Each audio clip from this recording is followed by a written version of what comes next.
Siyabonga uNkulunkulu wethu ngantambama. Siyabonga moya ongcwele khona kuwe.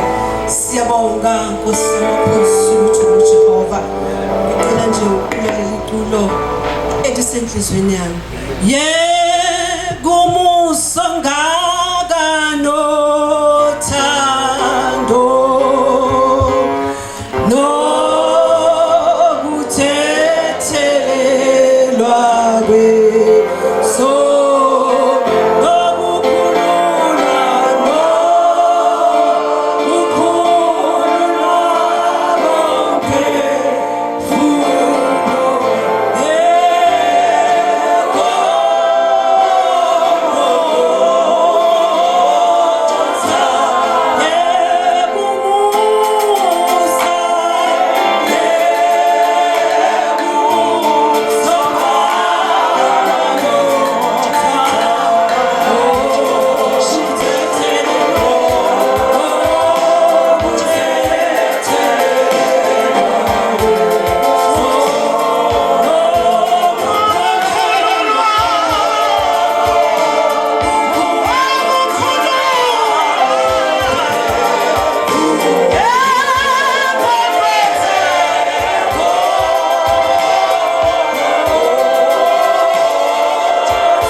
owafinyelela kithi sinjenje ilomusa yiwo osihambisa indlela yonke ilomusa owenzeke esiphambanweni Eloi lama sabathani uNkulunkulu wami uyishelani ngiyabingelela ntambama ngibingelela ubaba ngibingelela umama ngibingelela ubabaqhubeka ngibingelele i-fivefold yonke ngibingelela obaba nabo mama nolusha lwethu ne-Sunday school nawo wonke umuntu okhona namhlanje othe wasivakashela.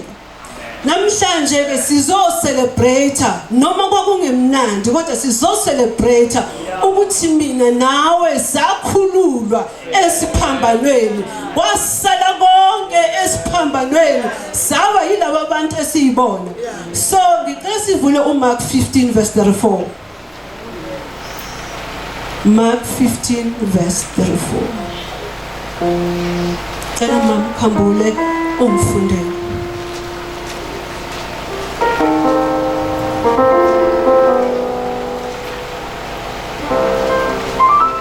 Mark chapter 15 verse 34. Ngehora leshiyagalolunye uJesu wamemeza ngezwi elikhulu wathi, Eloi, Eloi, lama sabachthani. Okungukuthi ngokuhunyushwa, Nkulunkulu wami, Nkulunkulu wami, ungishiyeleni na? Sicela sisinozipho umfundele noma. Then at 3 o'clock, Jesus called out with a loud voice, Eloi, Eloi, lema sabachthani, which means, my God, why have you abandoned me? Kusho ukuthi lo 3 o'clock ila izinto zenzeka khona bazalwane. Yilapho okunezimo khona ezenzakalayo. Yilapho izimpi ziba khona. Yilapho kuhlukana khona inhloko nesikhathi. Ngikhuluma isiZulu bazalwane. Kuhlukana inhloko nesikhathi. So i3 o'clock isona isikhathi esibalulekile. Lapha ko uJesu Kristu wayesesiphambanweni bazalwane, ebethelwe esiphambanweni. Wayefila ngathi ubaba umshiyile. He felt so forsaken and abandoned and deserted by his father. Yilapho wakhala khona ngezwi elikhulu wathi, Eloi, Eloi, lama sabachthani. Okungukuthi Nkulunkulu wami, ungishiyelani na? Wazizwa sengathi ubaba akasekho eduze kwakhe. Kodwa ke ubaba wayekhona. Kodwa ngoba kwakufanele kufezekiseke icebo elaliprofethwe uPsalm 22 verse 1 ukuthi kumele ukuthi kwenzeke, kumele ukuthi abethelwe ukuze mina nawe sisindiswe, ukuze mina nawe singasayi ekufeni. And the feeling of physical and spiritual separation, wazizwa sengathi physically ubaba akasekho, wazizwa ngathi spiritual akasena baba. Lokho kwakusho ukuthini na? Kwakusho ukuthi he was highlighting both physical and spiritual abandonment. Wayezama ukusho ukuthi Nkulunkulu wami ungishiyeleni? Why ungishiyile kulesi simo esingaka? Sengishaywe kangaka Nkulunkulu, why ungishiya nemivimbo engaka emzimbeni nomqhele osekhanda owawugaza igazi? Lobo bushungu kwaba physical and spiritual. Wakhala ngezwi elikhulu esesiphambanweni. But the death of abandonment, wayeqala ke uJesu ukubiza uNkulunkulu ngokuthi God, ngoba wayejwayele ukuthi baba, wayethi baba bathethelela. Wayengakaze ambize uNkulunkulu njengogod. Yingakho abona sengazuthi manje kahle baba ukuphi ngalesi sikhathi, makunje ukuphi. Wayethweleke bazalwane izono zami nawe, izono zezwe lonke zasala kuJesu. Lawo manxeba ayisemzimbeni kaJesu yiwona amanxeba asindisa mina nawe. Lokho ke kwakusignifya ini bazalwane? That signifies the intense spiritual pain. The pain that he felt bazalwane, it was very deep. It was very deep in such a way that amanye amabhayibheli athi he was groaning. Mawugrona kusuka sewukhala sekuphuma la eswini ungasazwakali nokuthi uthini. NoJesu kwafika leso sikhathi sokuthi kuthiwa nesizulu manje abubule, wabubula efuna ubaba wakhe ukuthi uNkulunkulu ukuphi ngathi. It was signifying the separation from the Father and the maximum suffering that Jesus expressed as he paid penalty for human sin. He was paying penalty for us bazalwane. Wayebhadala isikweletu sethu sokuthi thina singasabi nesono. Sasindiswa esiphambanweni, izono zethu zasala esiphambanweni. Ukuhlupheka kwami nawe kwasala esiphambanweni. Lokho oku-undergowayo, lokho okuphethe, lokho kuhlupheka okuphethe manje, yazi ukuthi lokho kuhlupheka kwasala esiphambanweni. Angeke sisahlupheka ezweni elizayo, wasala esiphambanweni ngoba uJesu wasithwalela konke okwakusihlupha. Leyo mvimbo yakhe yasithwalela konke lokho okwakukhona esiphambanweni. This was the fulfillment of the prophecy as Psalm David wrote, and that predicted the details of crucifixion. Sengishilo bazalwane, lokho ke kwashiwo uNkosi uDavide nayesho lapha kuPsalm 22 uverse 1 esho khona ukuthi uNkulunkulu wami ungishiyelani na? Sanqoba ke bazalwane through Christ. Amen. Sanqobane bazalwane through Christ. This was a victory through faith. Even in his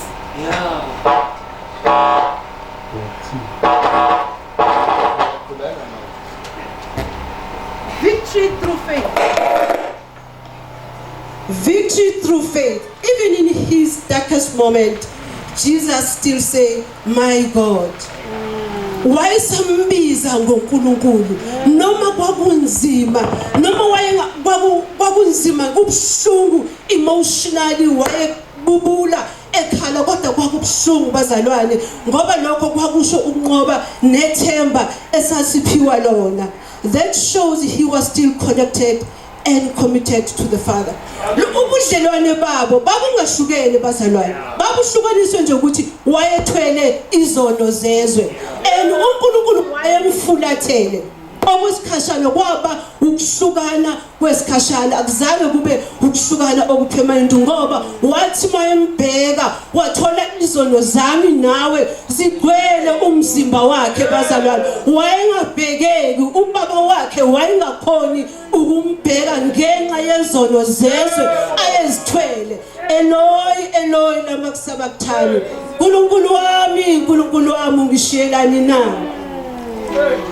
The ultimate goal was to defeat sin and death so that humanity would never have to be separated from God.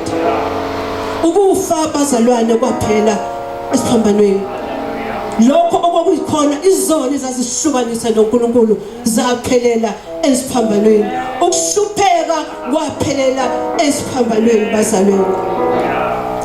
The humanity of Jesus, the cry highlights the extreme pain Jesus felt as a human being. Ubaba ke uNkulunkulu wamehlisa uJesu wamletha emhlabeni ukuthi azoba umuntu, waba umuntu, waphila, wahamba emhlabeni ewumuntu, konke wayekwenza ewumuntu, wathwala lezi zono zezwe ngoba uNkulunkulu wayemthembile. Kwakuyicebo likaBaba ukuthi eze emhlabeni ngoba wayemthembile. Ukuba wayengamthembanga wayengeke eze emhlabeni ukuthi azofela mina nawe. Kodwa through ifaith ayenayo ngaye wamletha bekhona iTrinity yakhe ikhona kodwa waba uyena owamletha emhlabeni ukuthi azothwala izono zezwe lonke. So bazalwane in short